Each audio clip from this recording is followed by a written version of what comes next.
পানি নেমে গেলেও বন্দরনগরী চট্টগ্রামের উপশহর ও বিভিন্ন উপজেলার বিস্তীর্ণ এলাকা এখনো প্লাবিত। 25,000 মানুষ আশ্রয় কেন্দ্রে যেতে বাধ্য হয়েছে। উদ্ধার ও ত্রাণ কাজে নেমেছে প্রশাসন ও সেনাবাহিনী।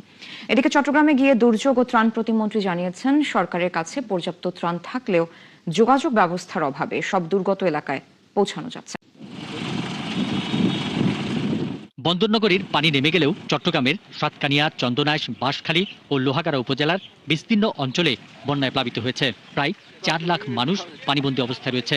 650টি আশ্রয়কেন্দ্রে অন্তত 25,000 মানুষ আশ্রয় নিয়েছে। পানিবন্দী হয়েছে 3 দিন থেকে এখানে, 3 দিন 5 দিন ওরাই, কিন্তু পানি যাওয়ার কোনো একটা ব্যবস্থা করলে সবচেয়ে ভালো হবে। আর দুইটা সুইচ গেটের ভিতরে একটা সুইচ গেট খোলা আছে আর একটা সুইচ গেট বন্ধ অলরেডি, যার কারণে গিয়ে এইভাবে জলবায়ু বেশি হয়ে গেছে। সব ডুবে গেছে, চুলা বাড়িঘর সরে এখানে পানি হয়েছে। এখানে লোকজনের মাংস আছে ফ্রিজে রাখতে, আত্মীয় স্বজনের, এগুলো তো নষ্ট হয়ে যাবে। পানিতে আটকে থাকা উপজেলাগুলোর দুর্গত এলাকায় জেলা ও স্থানীয় প্রশাসন ত্রাণ সরবরাহের চেষ্টা করছে। দুর্যোগ ও ত্রাণ প্রতিমন্ত্রী বলেছেন, প্রস্তুতি ও পর্যাপ্ত ত্রাণ থাকলেও বন্যার ভয়াবহতায় সব জায়গায় ত্রাণ পৌঁছানো যাচ্ছে না। তো স্পেসিফিক্যালি সবার সঙ্গে কথা বলা হয়েছে, তাদের পুরো অসুবিধা আছে কিনা সেটা দেখছে।